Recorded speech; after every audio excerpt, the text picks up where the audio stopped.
The Janshakti news, निर्भीड व निपक्ष बातम्यांचं खुलं व्यासपीठ। द जनशक्ती न्यूज मध्ये आपल्या सर्वांचं स्वागत।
संयमी असा मार्ग अवलंबलेला आहे। आज मूक मोर्चाचं आयोजन असताना बिलोडीमध्ये अत्यंत शिस्तीनं आज आपण सर्वांनी हा मोर्चा काढला। या मोर्चामध्ये आपण कुणालाही दुकानं बंद करण्याविषयी आवाहन केलं नाही। मोर्चामध्ये आपण सर्वजण निश्चितपणे गंभीर होतो। या सगळ्याची दखल घेत वनताराच्या प्रशासनानं माधुरी हत्तीनीला परत एकदा स्वगृही द्यावं अशी आपल्या सगळ्यांचीच भावना आणि विनंती सुद्धा असणार आहे। आज त्या निमित्तानं राजू शेट्टी साहेबांचं सुद्धा मूक मोर्चाचं नियोजन आहे, त्यामध्ये सुद्धा आदरणीय डॉक्टर विश्वजित कदम सहभागी होणार आहेत। आज त्यांना 10 वाजता प्रकाश चौले आपल्याला विनंती करतो की आपण हे निवेदन वाचून दाखवायचं आहे।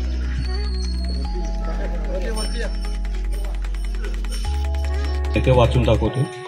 बिलोडी व परिसरातील सर्व ग्रामस्थांच्या वतीने सविनय निवेदन देतो की कोल्हापूर जिल्ह्यातील श्री जिनसेन भट्टारक मठ नांदणी तालुका शिरोळ जिल्हा कोल्हापूर येथील माधुरी हत्तीनीला कोणतीही पूर्व सूचना न देता वनतारा जामनगर गुजरातला नेले।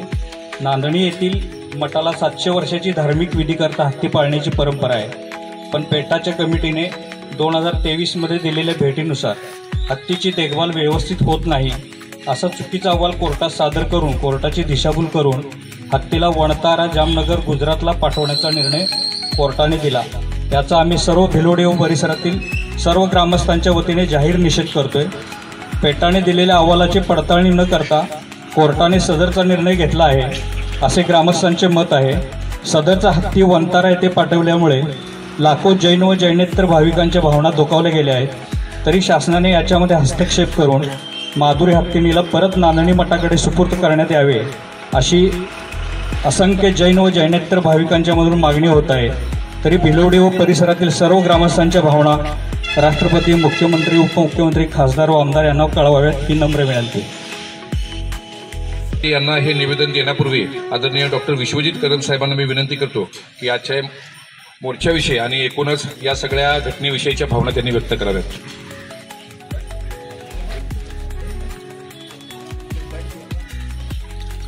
उपस्थित सर्व भिलोडीकर आणि जैन समाजातील सर्व आमचे ज्येष्ठ नागरिक आणि बंधू भगिनींनो, गेल्या अनेक दिवसांपासून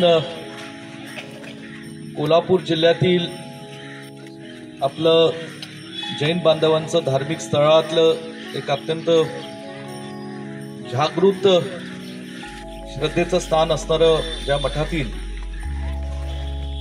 माधुरी हत्तीच्या बाबतीत जे काही चाललंय हे आपण सर्वजण गेल्या अनेक दिवसांपासून ऐकत आहात। वृत्तवाहिनीवर आपण त्याच्यातल्या बातम्या पाहत आहोत आणि वर्तमानपत्रातल्याही त्याच्यातल्या बातम्या आपण वाचत आहोत। पेटा ही संस्थेने ज्या बाबतीत ही कोर्ट केस दाखल केलेली होती आणि कोर्ट केसाच्या पेटाच्या निकालाच्या बाबतीत आपलं हे माधुरी हत्तीला वंतारा इथे या ठिकाणी देण्याचा निर्णय हा जो सर्वोच्च न्यायालयाने घेतला त्याच्या बाबतीतल्या अत्यंत तीव्र भावना या कोल्हापूर जिल्ह्यामध्ये आणि विशेष करून आपल्या जैन समाजातील सर्व बांधवांमध्ये निर्माण झालेला आहे।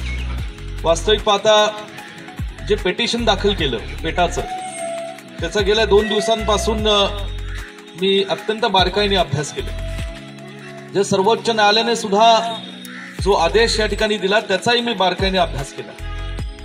मला यापूर्वीचे जेवढे काही सर्वोच्च न्यायालयाने निकाल अशा प्रकारच्या घटनेबाबतीत दिलेले त्याच्यातला आणि ह्याच्यातला एक मुख्य फरक असा जाणवला की पेठाने सुद्धा केस दाखल करत असताना असं म्हटलं गेलं की या आपल्या माधुरी हत्तीला हे वंतारामध्ये देण्यात यावं आणि सर्वोच्च न्यायालयाने सुद्धा या ठिकाणी या घटनेमध्ये जो काही आदेश दिलेला आहे त्याच्यात असं स्पष्ट सांगितलंय की हत्तीला आपल्याला वंताराला द्यायचं। यापूर्वीच्या घटनांमध्ये असं कधीही हत्ती जेव्हा एखाद्या संस्थेतनं आपल्याला रिकामा किंवा सोडवायचा असेल तर कुठल्या तरी दुसऱ्या संस्थेला द्या असा कधी आदेश झाला नाही।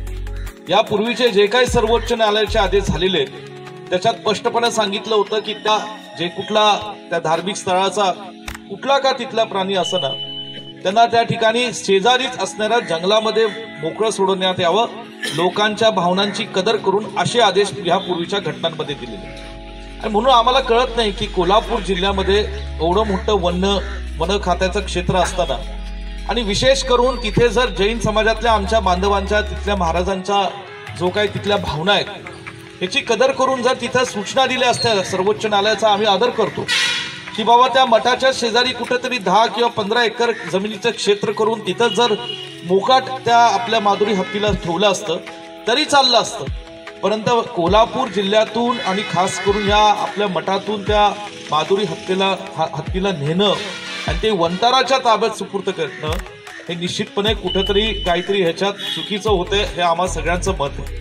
आणि म्हणून माझा आपल्या सर्वांना विनंती आहे की आज मी आणि आपले सांगली जिल्ह्याचे खासदार विशाल पाटील आम्ही तिथे नांदणीमध्ये महाराजांची भेट घेणार आहोत। सांगली जिल्ह्याच्या वतीने, पलूस कडेगावच्या वतीने आणि सर्व जाती धर्मातील लोकांच्या वतीने आम्ही ही जैन समाजाच्या बांधवांच्या पाठीशी खंबीरपणे उभे आहोत आणि ज्या कोल्हापूरकरांच्या आणि तिथल्या मठाच्या आमच्या महाराजांच्या भावना आहेत त्या ठिकाणी त्यांची कदर करत हा आपला माधुरी हत्ती परत कोल्हापूरच्या मातीत आणि जैन समाजाच्या या मठामध्ये परत करावा ही भावना आम्ही व्यक्त करणार आहोत। त्याच्या व्यतिरिक्त मला या ठिकाणी सांगायचंय की ही कोर्टात केस दाखल केल्यानंतर जी शासनाची आणि लोकांची बाजू लढणारी जी काही यंत्रणा होती ती शासकीय होती आणि मग आजच्या या घटनेला राज्य सरकारने पूर्णपणे जबाबदारी घेतली पाहिजे आणि आपल्या पश्चिम महाराष्ट्रातील कोल्हापूर जिल्ह्यातील आणि विशेषतः सर्वच लोकांच्या भावना लक्षात घेता आता राज्य शासनाने पुढाकार घेऊन या ठिकाणी पुन्हा सर्वोच्च न्यायालयाची दाद घेत आपले हे माधुरी हत्ती हे आपल्या मठामध्ये परत करण्याची जबाबदारी घ्यावी अशी नम्रपणे आपल्या भिलोडीकरांच्या वतीने आणि पलूस कडेगाव आणि सांगली जिल्ह्याच्या वतीने मी सरकारलाही आवाहन करणार आहे। तशी पत्रव्यवहारही मी मुख्यमंत्री महोदय राज्यपालांना सुद्धा केलेला आहे आणि म्हणून या ठिकाणी आपण सगळे आज जमलेला आहात। तुमच्या सगळ्या भावना या ठिकाणी लक्षात घेऊन अजून मला महाराजांनी विनंती केली, सूचना दिलेली आहे, म्हणजे विनंती म्हणा सूचना दिलेली आहे की 10च्या आत आपण पोहोचला तर बरं पडेल।